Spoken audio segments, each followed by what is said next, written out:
Good morning, one and all. Welcome into the Wealth Guardians radio show. I'm Doug Ray. I've got Brice Payne here in the audience with me. And folks, Brice welcomed a new member of his family this week. Yes, I did. We haven't established a name yet. We're working on it, but we welcomed in, my wife and I, a brand new 2020 Buick Regal, and I am very excited about it. And the funny thing is, Doug, you play golf, but I play disc golf. And one of the driving factors for me choosing this specific vehicle was of how big the trunk space opens up. It's kind of like a hatchback style where it opens above the rear window. You saw it, and I can just get my disc golf cart in there so smoothly and so easily without fidgeting with it and working it in there. It just gets in there and back out so easily. But you saw the interior. It's gorgeous. But you know what? I think we just deflated the whole audience because I think they were expecting us to say, you and Bill had a baby. Well, we did some 22 years ago, but that's water under the bridge now. All right. Hi, folks. Aspen. Yep. We got a great show lined up for you. One of our favorite segments is the listener questions segment, so we're going to do that for the April questions. Before we get going, always tip our hat, salute our veterans, our service members, our first responders, and all their families. Thank you so much for what you're doing, especially in this time of need. And all of the people on the front line, the healthcare workers, the people at Wake, and wherever you might be, if you are in the health field, putting your lives at risk to help our society get through this, we do want to thank you as well. We appreciate your service at this time, too. Doug, we are going to do listener questions this morning to get things started off for the first segment before our break. Yeah, always one of my favorite segments. It is. I like it, too. It's always good to hear from our clients and the people out there who tune in to us. So I'm going to throw it out here for you, Doug. Let's get things started with Steve in Lexington. This month has reached out to us, and he says there's an online calculator that says he's going to need $742,485 for retirement. How accurate do you think that estimate is? Yeah, that's a very good question, Steve. You know, it's a good start. It's a good tool, but it's the second you do it, it's obsolete. And by the way, so are our plans and everybody else's plan too. Now you're sitting there going, he just said your plan is obsolete. It is, because it's not like the Constitution or the Bill of Rights. It's not permanent. Your life is going to change over time. And you need a plan that's going to evolve with you. And that's why with our clients, we are constantly molding and shaping the plan that we first built for them, because things change. You know, people move, they downsize, just any number of different variables. So, Steve, it's a great start. I'm glad you're thinking about it. It's a great tool, but you need to find a retirement professional to help you through the rest of your retirement. Very good. All right. Thanks, Steve, for your question, and thanks for being a listener. Doug, we're going to go now to Christina in High Point. Hi, Christina. She says, I have almost $150,000 sitting in my savings account, and I'm tired of getting virtually no interest on it, but I am also far too scared to invest it right now. Should I just leave it in the bank? That's Christina. Doug, what do you say to that? Well, another very, very good question, because a lot of us are sitting there with the same situation. She's not alone. Yep. And as you know, the banks are paying nothing. You know, it's a deep question, and it takes a lot more questions from us to really be able to give you an answer. For example, what exactly are you planning for this $150,000? Is it going to be for a down payment on a house in a year or two? If that's the case, then maybe you need to keep it right where it is. It's a time horizon question. It's a time horizon question. And from the fact that you tell me that you're scared, that tells me also that you probably need to talk to a professional about it. But there are some credit unions out there that will give you a little bit better interest rate. I would just look around. A good source is bankratemonitor.com. That's a good tool to just start doing your investigations. Very good. All right. Thanks, Christina. And please reach out to us if you want to sit down with us as well. All right, Doug. Next we have Beverly, my mother's name, in Kernersville. And hi, Beverly. Beverly says, Doug and Brice, I counted up the mutual funds in my IRA, and it appears that I have 33 different funds. Is that adequate diversification or not? Wow. Holy moly. 33. Okay. Oh, Beverly. Depends, right, Doug? It depends. My dear Beverly, 33 is way too much. You've probably got so much overlap in there, you probably aren't diversified. You know what I'd recommend you do? come in and let us do an evaluation of those 33 mutual funds. Brice will painstakingly enter every single ticker symbol you have, and we'll let you know if you're diversified or not. I'll set aside my week for you, Beverly. That one's going to take a while. And it also depends, Beverly, I'm curious, since it's in your IRA, is that a managed IRA, or did you pick the mutual funds out yourself? And what strategy were you using? Are they all equity funds, or are some of them bond funds? As Doug said, you probably have quite a bit of overlap in there, and you could probably create a diversified portfolio with just maybe 7 or 8 mutual funds, quite honestly. But let us take a look at it. Well, folks, by this time, I'm guessing that maybe these questions have struck up a particular interest or struck a chord with you. Maybe there's still a question out there we haven't covered that's kind of a burning question you have on your mind. So if you want us to help. Yeah, if any of those things are true, then I encourage you to give us a call right now. We absolutely love hearing from our listeners. And many of you have just a simple question. And sometimes we end up being able to help you put together an actual full-blown financial plan. And we're here to help you gain more confidence in your financial plan overall. But you have to be the one to start the conversation. We can't start it for you. Call us right now and just leave a voicemail while it's fresh on your mind. Let us know you're interested in having a complimentary financial review. We're going to call you back on Monday morning to schedule that visit. When you come in, here's what you can expect. In addition to spending some time getting to know each other, we're going to analyze your current portfolio. We're going to run a free report to see what your plan is costing you. We'll analyze inflation's impact on your plan 10, 20, 30 years down the road. And if you haven't considered the impact of taxes on your retirement, then we'll make sure your new plan takes the possibility of likely rising taxes seriously. This is how you can get a much more accurate look at your financial and retirement health. And it's how you get answers to those burning questions that are on your mind. So Brice is going to tell you how to get in touch, and we cannot wait to visit with you soon. Well, it's actually quite simple. All you have to do is pick up that phone thing that's sitting somewhere in your house, and you give us a call at 336-391-3409. And I'll give that to you again. It's 336-391-3409. Or get your free second opinion review online at thewealthguardians.com and click the blue button. It's as easy as that. All right, let's move on back now, Doug, to our listener questions. And now we're going to Amber in Bermuda Run. I like that name. Hi, Amber. Amber says, Brice. She doesn't say Doug. She just says Brice. I like it.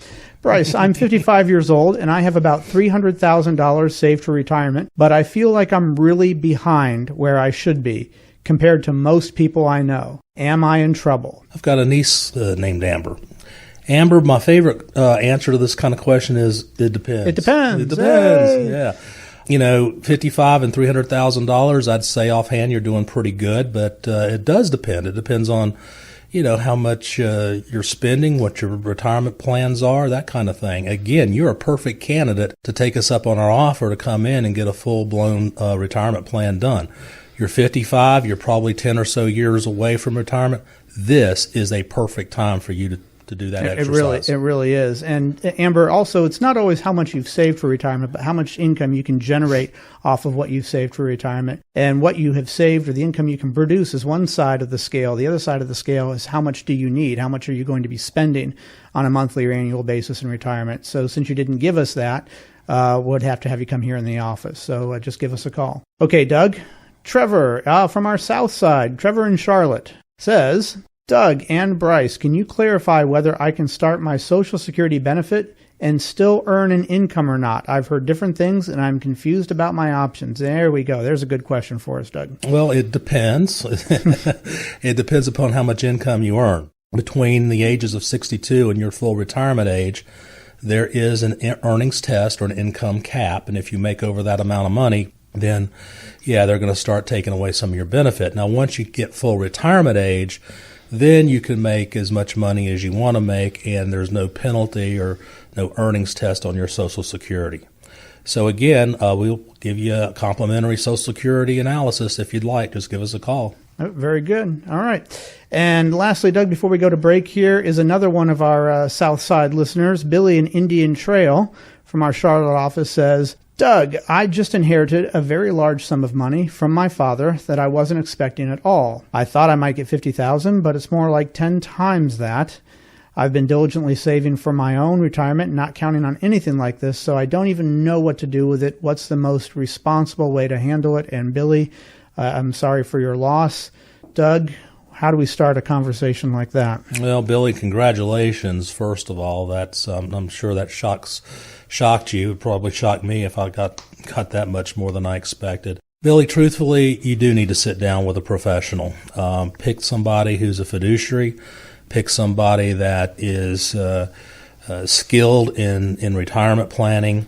I'm guessing you're getting close to that retirement planning stage of life. But congratulations. You are well on your way to what I perceive is the golden retirement years. And it somewhat depends on what type of registration he inherited those monies in as well, Doug, on what he can do with them, what he should do with them. Depends, right? It depends, always. Okay, folks, we're about to head to break here, and as you know by now, before we go to a break, I start things off with a trivia question. Well, this week's trivia question is centered around our neighbors to the south. We just celebrated Cinco de Mayo. And my trivia question to you is, what the heck did we just celebrate? And we did it virtually. What is Cinco de Mayo? What is it? That's our trivia question, and we will get back to you on the other side of the break with that. In the meantime, if you do feel like reaching out to us, again, our phone number is 336-391-3409. That's 336-391-3409. Reach out to us to get a second opinion, or just a Riskalyze report. Whatever you think that you might need that we can help you with, we'd be happy to sit down with you. And you can also visit us at thewealthguardians.com. Folks, we will be right back after the break.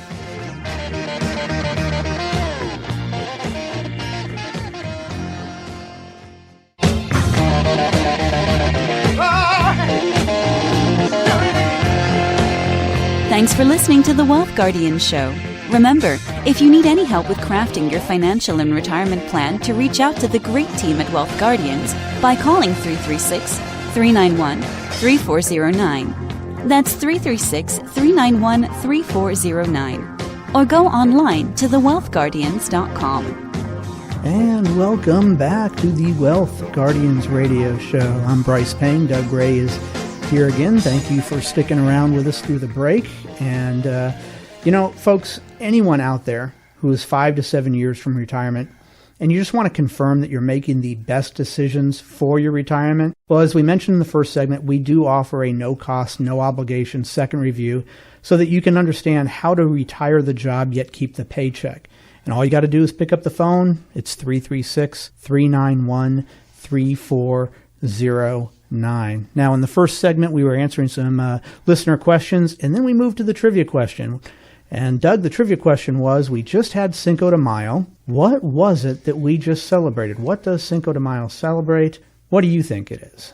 Well, I know what it is, but I think everybody, or most people, think that it might be the Independence Day for Mexico. Which it is not. It is not. No. So here we go. I'm going to be reading this here. Cinco de Mayo is observed to commemorate the Mexican Army's victory over the French Empire at the Battle of Puebla on May 5th, 1862. And this is funny. The victory of the smaller Mexican force against a larger French force was a boost to morale for the Mexicans. However, I didn't know this part. A year after the battle, a larger French force defeated the Mexican army at the Second Battle of Puebla, and Mexico City soon fell to the French. I had no idea about that. So it was a short-lived victory, but we still see it as a reason to down some beers and all of that fun stuff here in America for our southern neighbors. Interestingly enough, Doug, do you know when Mexico celebrates its actual Independence Day? I do not. Okay. Well, folks, there's a second trivia question out there for you. I'll give you a few seconds. When does Mexico actually celebrate its Independence Day? And I know a lot of you know this, but I sure as heck didn't. It is actually September 16th, and that's commemorating the Cry of Dolores, which initiated the War of Mexican Independence from Spain. So on September 16th, we'll come back here and maybe do another trivia question around that. All right, folks. Well, let's get back to our show now. And Doug, now for the second segment, we are going to go into, should you tap your retirement accounts to make it through the crisis? And as you know, There was that coronavirus stimulus bill that just came out, and that makes it now a lot easier for Americans to withdraw money from their 401ks based on a lot of the rules that are in that stimulus package. And there's other types of retirement accounts now that you can tap as well, when normally there might be some penalties or fees for doing that. The question is, Doug, is this a wise choice to help ease the burden of the crisis? Well, I'm not sure the operative word is wise, because if you got to do it, you got to do it. And thankfully, the government did give some looser rules so that if you have to do it, it makes it a lot less painful on you. For example, one of the things they did is if you're under 59 and a half and you have to take a withdrawal from your IRAs, then there is a early distribution penalty of 10%. So they waive that up to $100,000. And then the good news there is, if you can replace that money that you took out within 3 years, then you're not going to be taxed on it. That's 3 years. That's amazing that they did that. Yeah, that's really key there. And, we had a question from a client earlier, and I think this whole thing's got a lot of people confused. They were thinking that they could take money out of their IRA tax-free. Right. Tax and penalties are two different things. Two different things. You're never going to get rid of the taxes portion, unfortunately. No.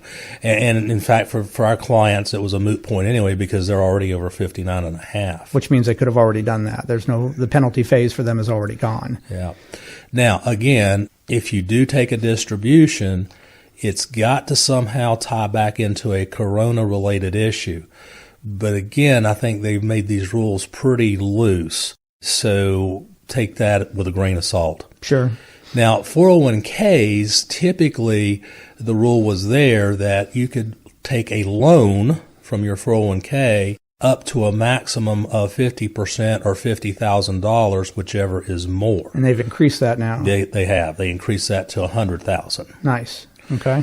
And then, of course, the CARE Act has basically suspended required minimum distributions for all of us, any age, for 2020. And that's separate from the act that they passed at the beginning of the year, which increased the RMD from 70 and a half to 72.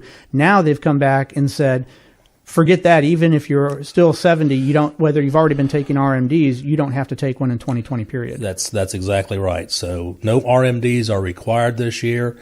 If you need it, go ahead and get it, but you're not required this year. To. Okay. And they did that back in 2008 too, by the way. Okay. Well, Doug, that's a lot of changes, and we're just scratching the surface there with all of the changes that were in the CARE Act. But do you think these are good changes overall if the goal was to help people get through the pandemic? Do you think these were effective changes for them? Absolutely. I think it is. I think it's the right way to go. I'd like to see some more stimulus. I think one thing that would be huge would be a kind of a vacation from the payroll taxes. That's still being batted around in D.C. Let's see what happens. Well, there's, my concern about that, I think, and which is well vocalized out there, that if a lot of people are simply out of work, that doesn't help them. They're already not paying payroll taxes because they're not getting payroll. Yeah, but let's pray they get back to work here pretty soon. Let's do. Okay. So then does it make smart financial or retirement planning sense to do this? Or would you consider it an absolute last resort for a client to exercise that option? Well, sure. I mean, consider it a last resort. Like I said at the beginning, if you got to, you got to. But, obviously use the stimulus money if you can. Do whatever you can before you raise your retirement. It's for your retirement. Remember that. Okay, very good. So then in normal times, does it ever work out for folks who take withdrawals or loans from retirement accounts, or is your advice the same as it is during the crisis? Pretty much the same. Okay, that's not going to change things. Yeah, I mean, if you got to have it, you got to have it, but keep it for your retirement. Let that money try to grow for you, because the market is going to turn around here at some point, and if you've got the loan money out of it, then you're just missing out on those gains. Exactly. So let's try to keep it in there, folks, if we can. And so, Doug, the fact that some people out there, that they're listening to this show, it tells me a few things about those who are listening, because you're probably like most of our clients. Yeah, when it comes to taxes, you're happy to pay your fair share, but you don't want to overpay. You want a good rate of return on your investments, but you're also concerned about taking too much risk. Now, on the flip side, you'd be happy to ensure that you never lose any money, but you don't want to fall behind due to inflation. you have more important things to worry about than trying to keep up with what the stock market is doing every day. All right, so that's 1, 2, and 3. All three of those is why it's so important to get a review of your financial situation and a customized retirement plan, because you can address these things that are on your mind and eliminate all that time you spend simply worrying about your finances and about retirement. It's a no-brainer. Wouldn't you rather put your time and energy into something that you actually enjoy? So if you've done a good job preparing for retirement and want to help answer all the outstanding questions about your retirement, give us a call to set up a complimentary financial review. There's no cost, there's no obligation with this review. It's just a chance for us to meet, talk about the things that are on your mind, and find out what the best way is that you can plan for your retirement. All you got to do is pick up the phone. It's 336-391-3409. I'll give that to you again. It's 336-391-3409, and get your free second opinion review online at thewealthguardians.com. Just click the blue button. That's where it's at. All right, Doug, let's move on to a different subject here. Let's move on to Roth conversions. Since we are talking about retirement accounts and all the things that the CARE Act has changed the rules about those for us, let's talk about Roth conversions, because that is a really key component to a retirement plan. Well, if you long-time listeners know, we are big proponents of Roth conversions because we all believe taxes will be higher in the future, and especially now that the government's created more debt with all the stimulus. It's $25 trillion now, about $201,000 for each of you taxpayers out there. That's your share of it.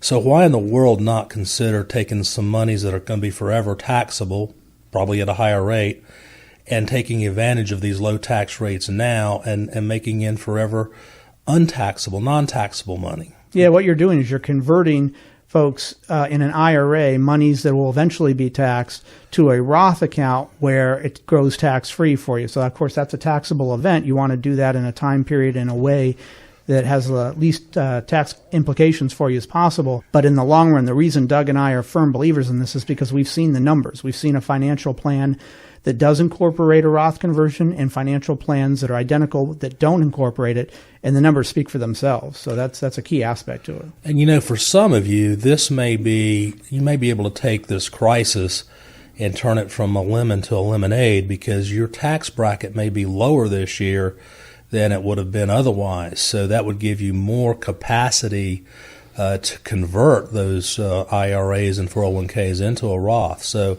makes a lot of sense to me. Yeah, and Doug, are there any common mistakes that you see people make with Roth conversions? I know one of the common mistakes I see is that people simply don't do them.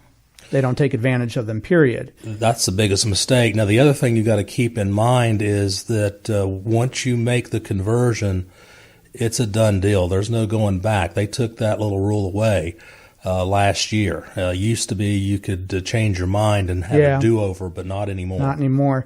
Now, if we wanted to give an example of a situation where somebody would really benefit from a Roth conversion, I would say it's for those people who are delaying filing Social Security, so they can take advantage of the delayed credits that you get. So if you retire at 66, but you don't want to file for Social Security until age 70, those are called the gap years. And that is a key time period right there where you can be in a really low tax bracket and convert some of those IRAs to Roths at that specific time. Those are the people that could really benefit for it in that specific time period. Doug, what do you have to add to that? Well, also I'd say a rule of thumb that's just I see from experiences. If you've got a balance in your IRA of 401k of, say, $500,000 or more, it's probably would behoove you to consider converting some of that. Most families, if it's less than $500,000, you might need that during your retirement years. But for those of you who have higher balances, if you can convert it now to Roth, then what you're doing is you're going to be able to give away some of that tax-free money to your children or whoever your beneficiaries are. And that would be a tax-free legacy that you can give to them. And Doug, we also want to remind everybody out there that a conversion is not considered a contribution. So if you in the mindset that I make too much money to be able to do a a contribution. Therefore, whatever these guys are talking about, I can't do. No, that's not true. A conversion and a contribution are two different things. And we could go into a longer conversation about some ways to be able to contribute to a Roth, even when you think that you can't. There are some backdoor Roth IRA options as well. But that must be a conversation for another time, Doug, because we are out of time this week. Unfortunately. So it's time for us to get out there and enjoy the beautiful weekend. I hope you have a good one, Doug, and I hope everyone out there has a good rest of your weekend as well. Stay healthy, stay safe, and we look forward to seeing you back here at the same time, same station next week. Have a good one. Car, Brice. Take care.